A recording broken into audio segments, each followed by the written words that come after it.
Hello and welcome to the Nexus for another book review. Today we're going to have a look at the Star Trek Voyager Illustrated Handbook from Hero Collectors. So this completes the run of books now. So I now have the original series, Next Generation, Deep Space Nine and Voyager. That's all the books that they've brought out in this series. So I'm quite glad of that. I'm hoping that they bring out the Star Trek Enterprise one, because that was sort of missing now. So that's what I'm hoping. And just like with my other book reviews, we're going to go through it page by page and just take it as it is. So a nice picture of Voyager there with the Earth and Earth space dock in the back there, which is nice. Isn't covering both pages. Then we have the content, obviously. Acknowledgement.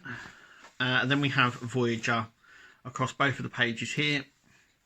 Once again, there's not really much we can do with the line, and it is what it is.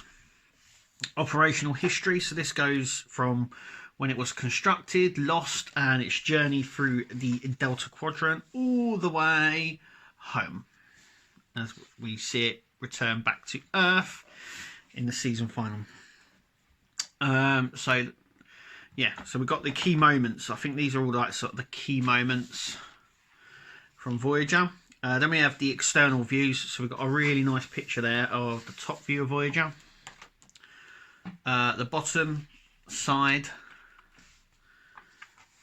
and front and back, which is really nice. They haven't put it over both pages, so no information is sort of lost, which is nice. Then we come on to key locations, so sort of a cutaway of Voyager. So we have the warp core there, bridge up here, the Shuttle Bay as well, and the mess hall just here.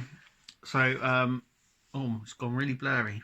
Yeah, there we go. Once again, so there's just these are the key areas. Another point, key areas as well.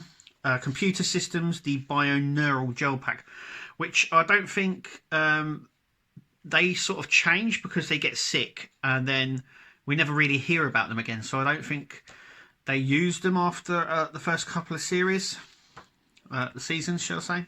Then we got the sensor systems. So these are where the sensor systems are placed on Voyager. Weapons and defences. So once again we have the weapons. So we've got the phasers, torpedoes, defensive shields and other systems. As the series progresses, obviously we get some Borg tech.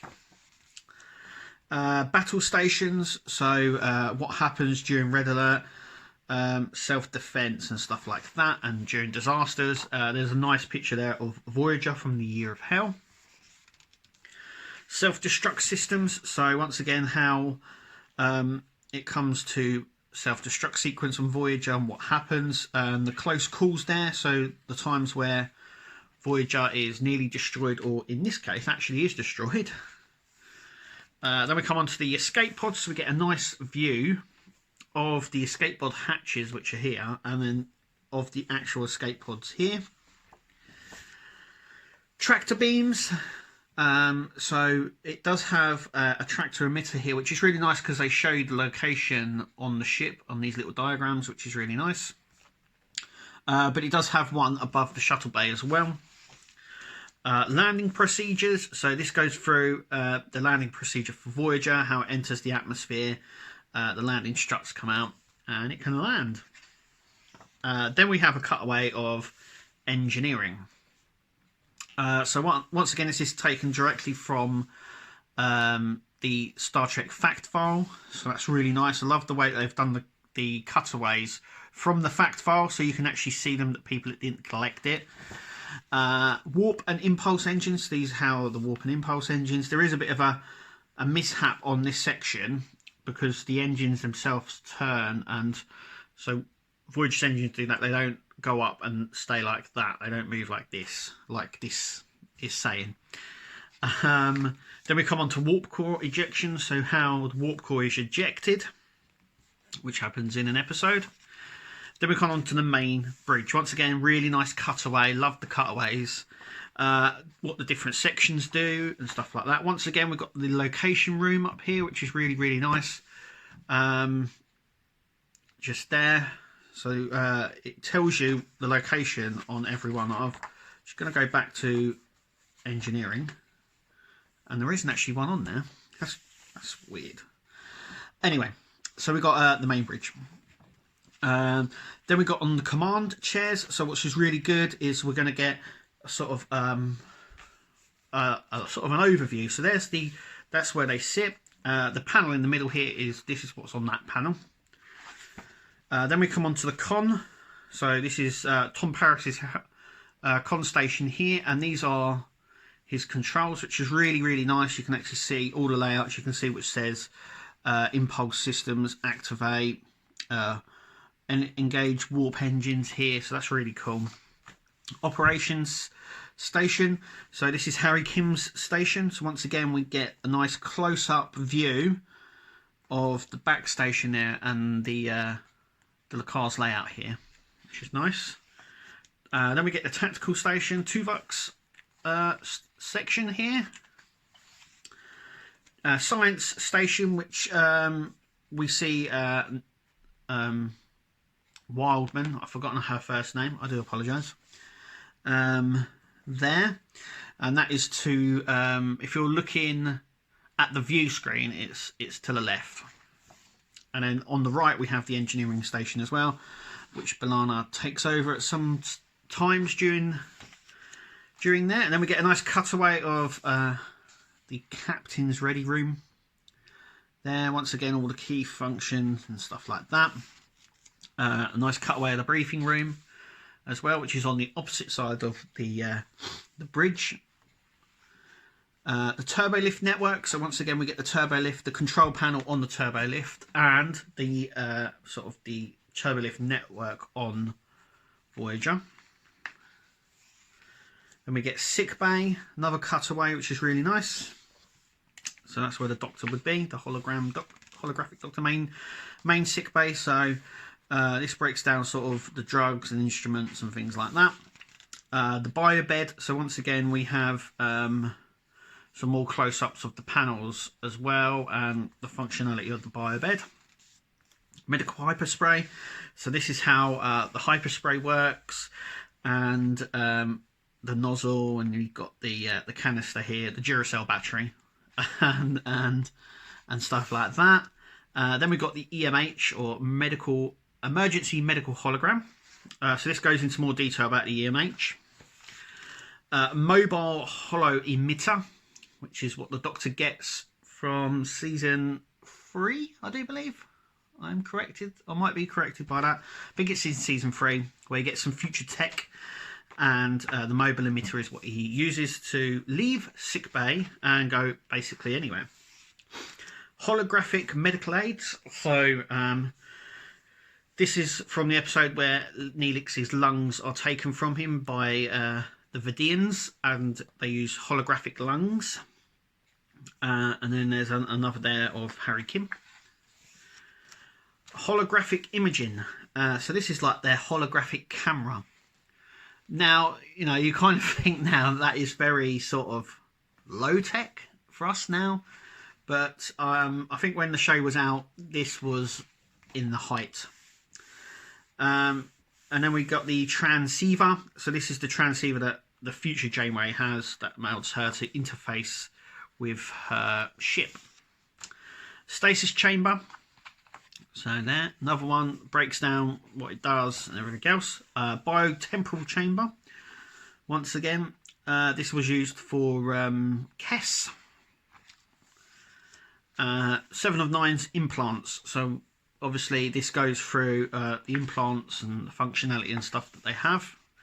Then we have the morgue. You know, why not? Most ships, I would imagine, have a morgue.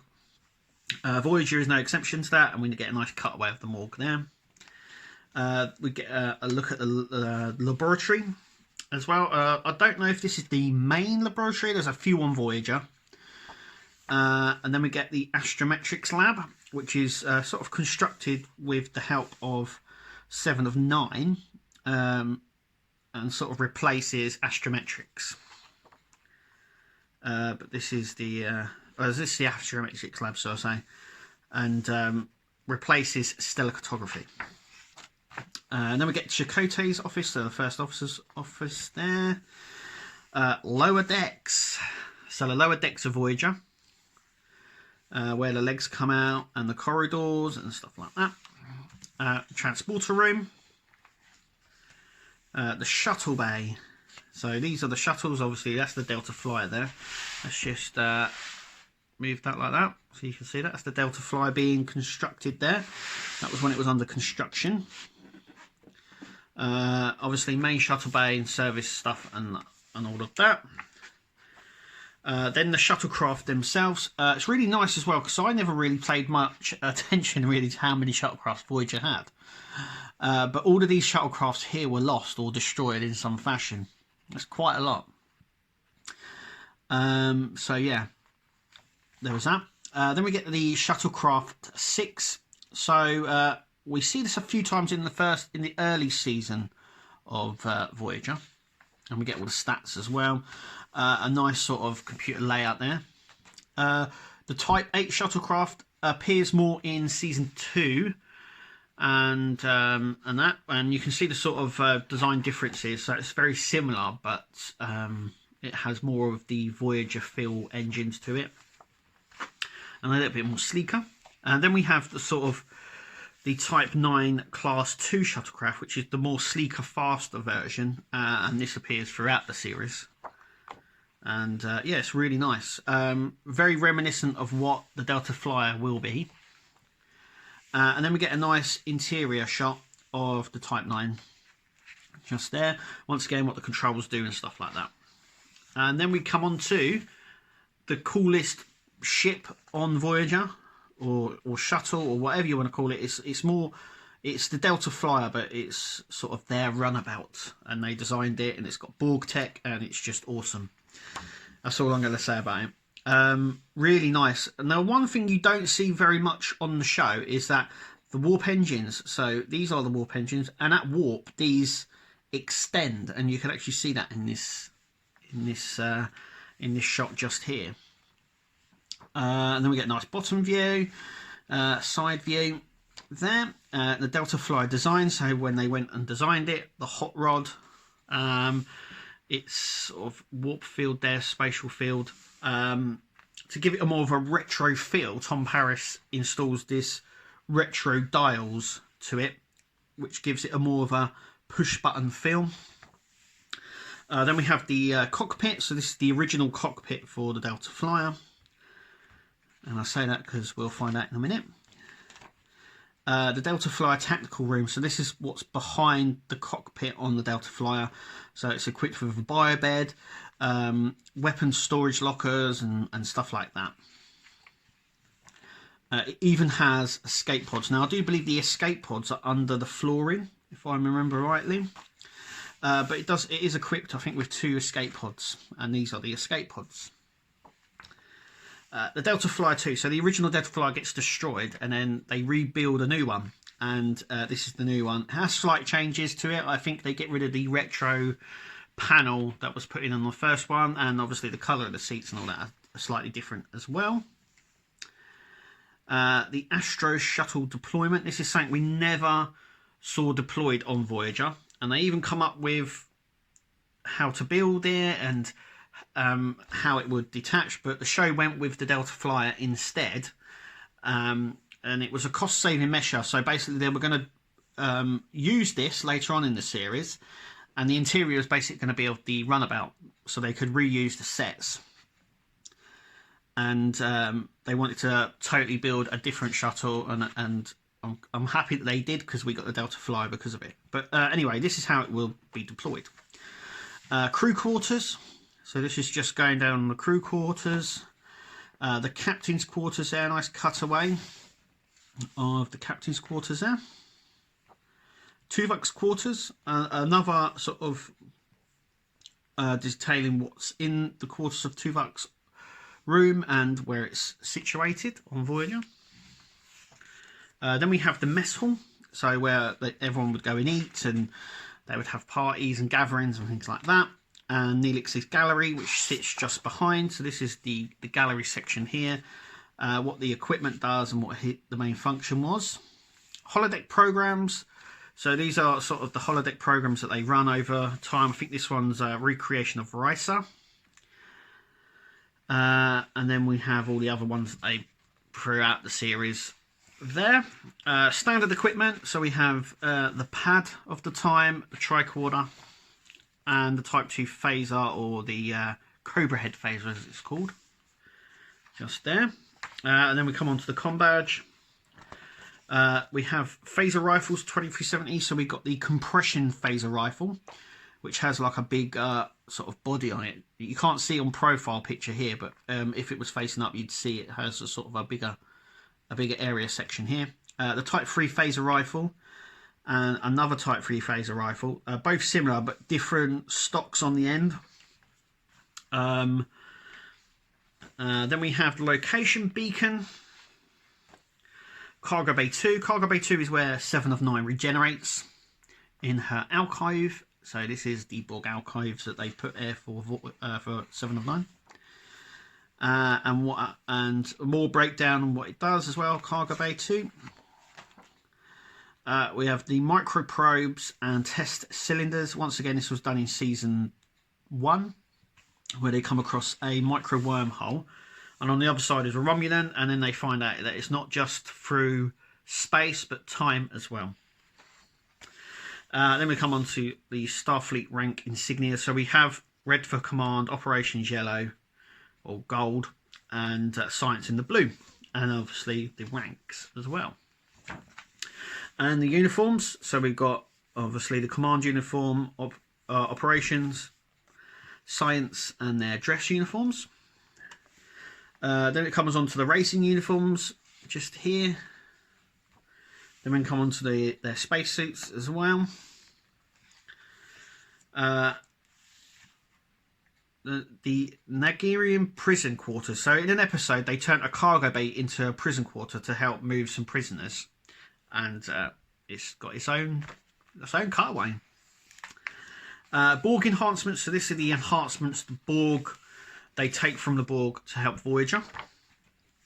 A bio dampener, just here, which is another thing that they use for the Borg, basically. Future tech.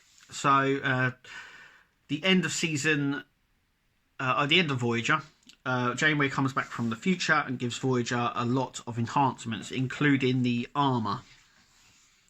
Then we have the Admiral Shuttle, which also is able to do the armor plating as well.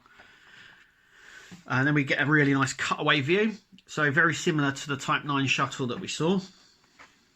And then we have the alternative on a 2404 timeline. So this is the Voyager armor that is given to Voyager by the future Janeway. Just there. And that is it. That is it for this book. And that is it for the rest of these books, because